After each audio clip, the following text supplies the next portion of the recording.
My fiancé said, "He's my backup plan." I replied, "The engagement is over."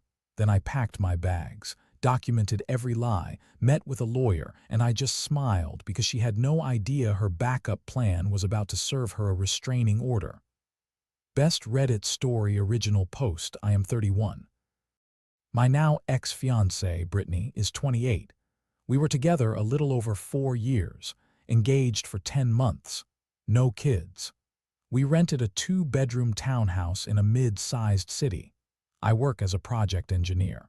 She worked front desk at a dental office and did some online classes on the side. Our life looked steady from the outside.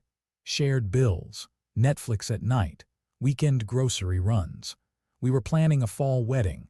Venue deposit paid, photographer booked, her dress already bought and hanging at her mom's house. People used to say we were solid. I thought so too. Looking back, there were small signs. Jokes that did not feel like jokes. She would say things like, "If you ever leave me, I'm trading up, not sideways," and then laugh. When her friends talked about settling, she would stay quiet. When I brought up kids, she changed the subject. But none of that felt like a red flag at the time, just dark humor, wedding stress, normal stuff. The shift happened on a random Wednesday evening in March. I came home late from a site visit. The house looked empty. No shoes by the door, no TV on. I thought she was out with friends. Then I heard her voice from upstairs. Her phone was on speaker in the bedroom. The door was half open. I did not mean to snoop. I walked up to say hi and froze when I heard my name.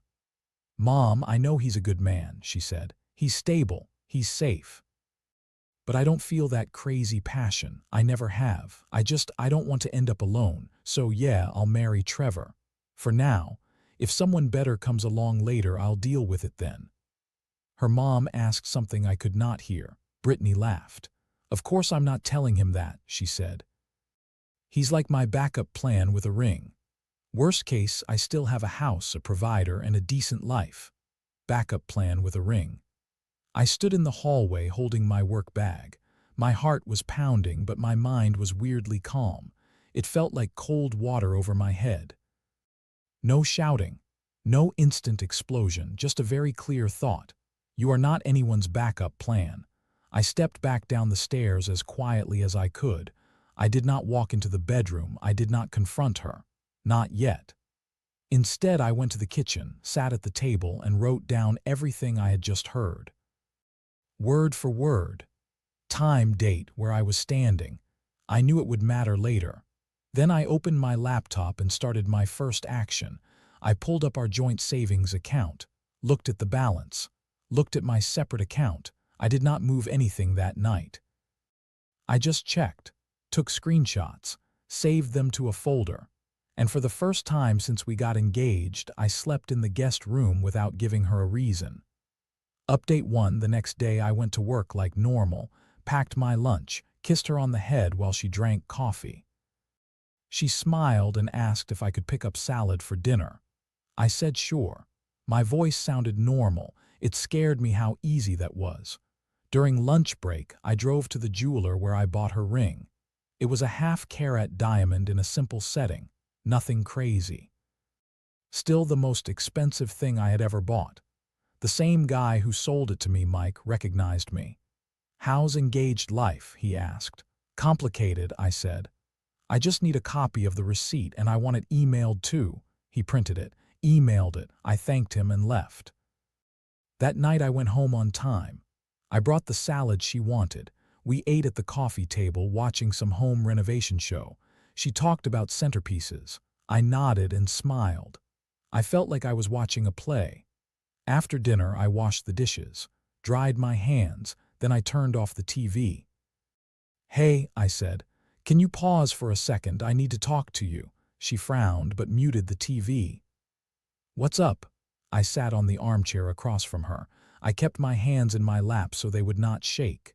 "Yesterday," I said, "when I came home, I heard you on the phone with your mom." Her face changed, just a small shift, but I saw it, a flash of worry, then the neutral mask. "What did you hear?" she asked. I heard you say you don't feel passion for me, that you're marrying me because I'm safe, and that if someone better comes along, you'll deal with it then. I also heard backup plan with a ring. Her mouth opened and closed. She tried a laugh. It came out thin. You're taking that out of context, she said. I was venting. Brides get stressed, you know that. I wrote it down, I said. I pulled out the folded paper from my pocket. It was not venting. It was a plan. You said worst case, I still have a provider and a decent life. That's not stress. That's how you see me. She stood up fast. You weren't supposed to be home. Why were you eavesdropping? I live here, I said. My voice stayed flat. You were on speaker with the door half open. I walked up to say hello. That's not on me. That's on you for saying it. Her eyes filled with tears, then anger. She bounced between both. I was just scared, she said. Marriage is a big step. I needed to talk it out with someone. There's a difference between I'm scared and I will keep this man until I find a better one, I said. You never told me you felt this way. You told your mom I was your backup plan. That's how you really see me. She tried to step closer. I held up my hand. So here's what we're going to do, I said. The engagement is over. Her face went white. You're breaking up with me over one call with my mom. I'm breaking up with you because you told someone I'm your safety net until an upgrade appears, I said. I won't marry someone who is already planning their exit. She started crying hard now. We've been together 4 years, Trevor. We have a venue. We have deposits. This is insane. Can we please talk about this when you calm down? This is me calm, I said. I'm not yelling. I'm not throwing things. I'm telling you the engagement is off, and I need the ring back. Her head snapped up. No, you gave it to me. It's mine. It's a conditional gift, I said. The condition is marriage. There will be no marriage. I want it back. Absolutely not, she said. My sister kept her ring after her breakup. Did she end the engagement by calling your mom and calling her fiancé a backup plan? I asked. Because that matters. She crossed her arms. I'm not giving it back. I did not argue. I stood up. Okay, I said. Then we'll let a judge decide. For now, I'll sleep in the guest room. Tomorrow, I'll call a lawyer. And we'll also talk to the landlord about ending the lease early or splitting it. But we are done. I picked up my pillow from the couch and walked to the guest room. Behind me, I heard her sobbing. Then I heard her phone vibrate. I knew the group chats were starting. Update 2, people talk about drama like it is loud. In my case, it started quiet. A series of long texts, missed calls, half-truths. The next morning, I woke up at 6. Brittany was asleep on the bed in our room. I could tell from the mess of tissues on her nightstand that she had been crying or performing crying for someone on FaceTime. I showered, dressed, and left for work before she woke. On my lunch break, I called a family law attorney. I explained the engagement, the overheard call, the ring, the lease. He listened without interrupting. You're right about the ring, he said. In our state, it's usually considered a conditional gift. Courts often say whoever ended the engagement without good cause loses the ring. Her comments might count as good cause for you. Document everything. I already had. I emailed him my notes and a written statement about the call. We set up an in-person meeting. That evening, I came home to find her parents' car in the driveway. Inside, Brittany, her mom, and her dad sat at the kitchen table like a panel. Her dad spoke first. Son, he said, we heard there was some misunderstanding. I did not sit. I stayed standing at the end of the table. I heard exactly what she said, I replied. There was no misunderstanding. Brittany's mom jumped in. You know how girls talk with their mothers. She was just nervous. Cold feet. You're really going to throw everything away over that? I'm throwing it away because she said she'd keep me until something better came along, I said. That's not nerves, that's a plan. Brittany stared at the table. She did not deny it. Her dad's jaw tightened. Be a man and work it out, he said. Every relationship has doubts. I'm being a man, I said. I'm setting a boundary. I won't marry someone who calls me a backup plan. I also asked for the ring back. She refused, so the next step is legal. Her mom scoffed. "So you're going to sue our daughter over a piece of jewelry? That's disgusting." "I'm going to protect myself," I said. "That includes the ring, the lease, and any lies that might start spreading." I went to the bedroom, grabbed a bag of clothes, my documents, and my work laptop. On the way out, Brittany finally spoke. "You're killing me here, Trevor," she said. "You know I love you." "You love what I provide," I said. "That's not the same thing." I left, checked into a short-term rental near work, texted the landlord about my half of the lease. He agreed to let us out early if we both signed. That is when the lies started. Within days, mutual friends began reaching out. Some were gentle. "Hey man, Britt is saying you snapped and called off the wedding just because she confided in her mom. Is that true?" Others were harsher. "She says you're controlling and took her ring as punishment. What the hell, dude?" I did not respond with long explanations. I sent one simple message to everyone. "She told her mom I'm her backup plan until she finds someone better." I ended the engagement. I asked for the ring back. She refused. "I'll let the legal process handle the rest." Most went quiet after that. A few apologized for assuming. Brittany stepped it up. She went on social media and posted a long note about emotional abuse and financial control. She said I had isolated her. She hinted that I had a temper. She never named me, but it was easy to tell who she meant. We had been posting engagement photos for months.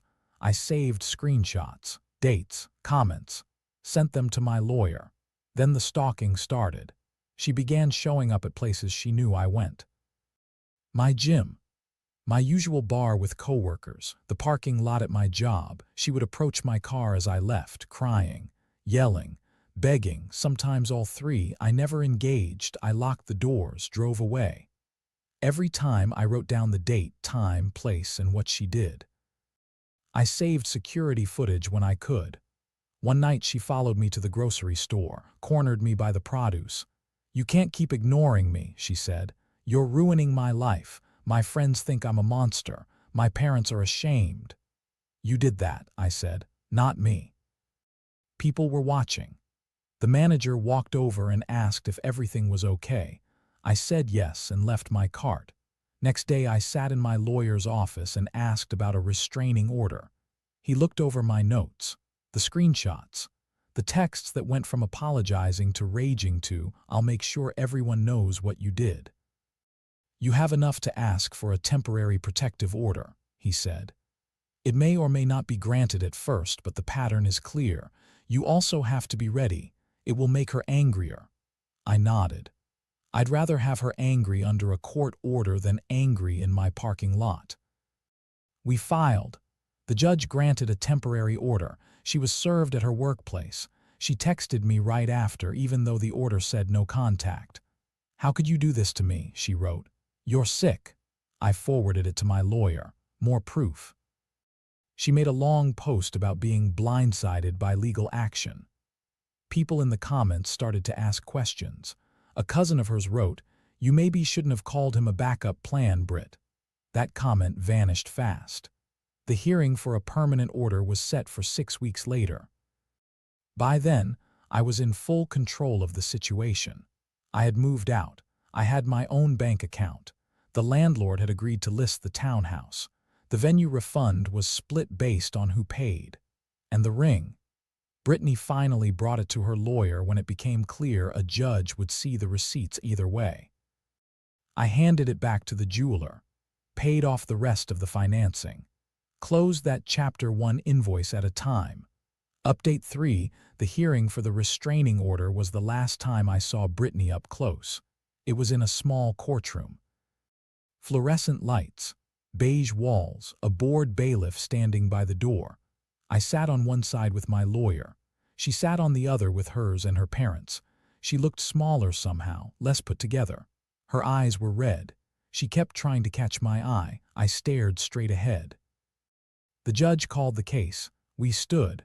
My lawyer spoke first, calm, direct. He laid out the timeline, engagement, phone call, breakup, her social media posts, the appearances at my job, gym, and home, the texts, the The grocery store incident, he showed the judge my notes.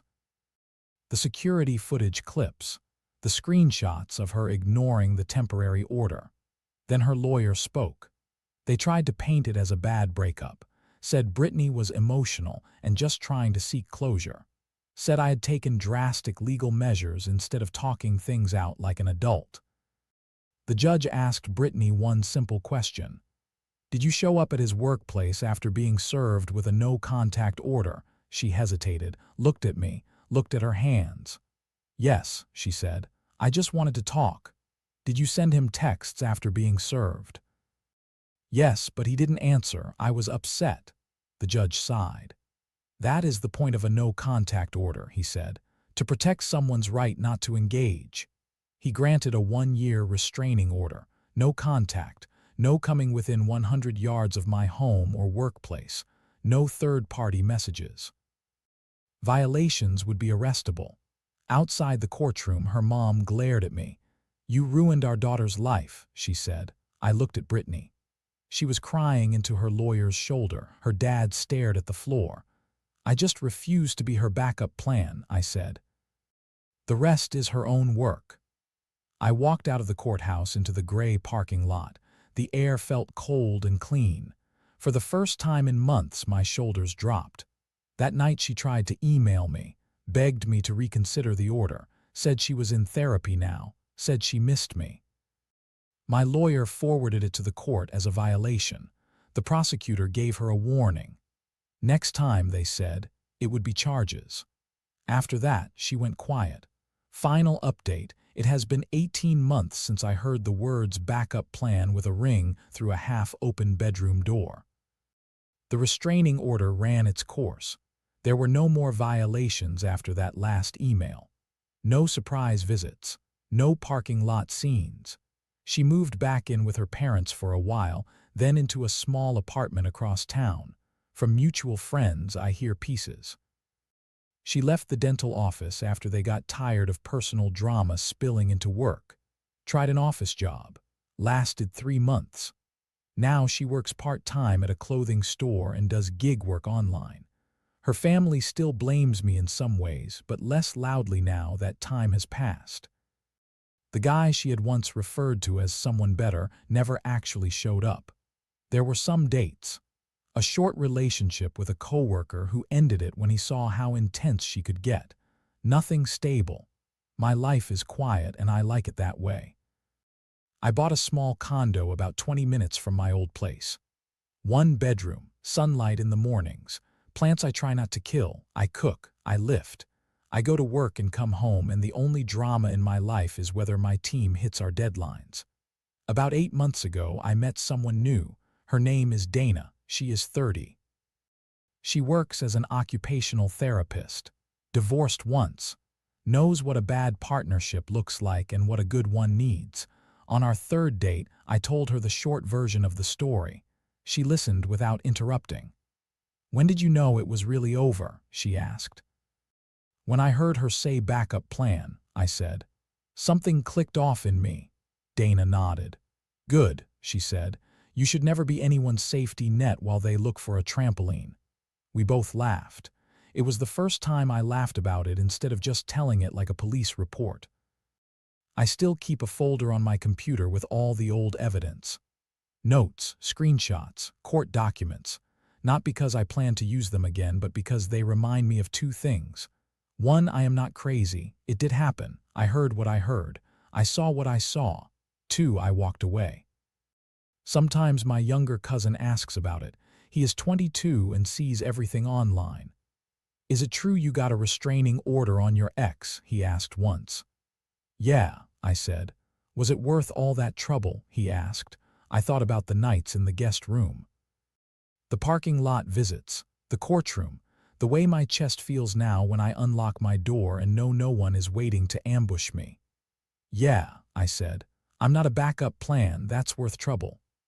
I do not feel hate toward Brittany anymore. I do not feel much at all. She is a person who made choices. I made mine. The memory that sticks is simple. A hallway. A bedroom door half open. My name said on speaker. and a clear line in my head between the man who stays and the man who quietly starts writing things down. I am glad I chose to be the man who walked away.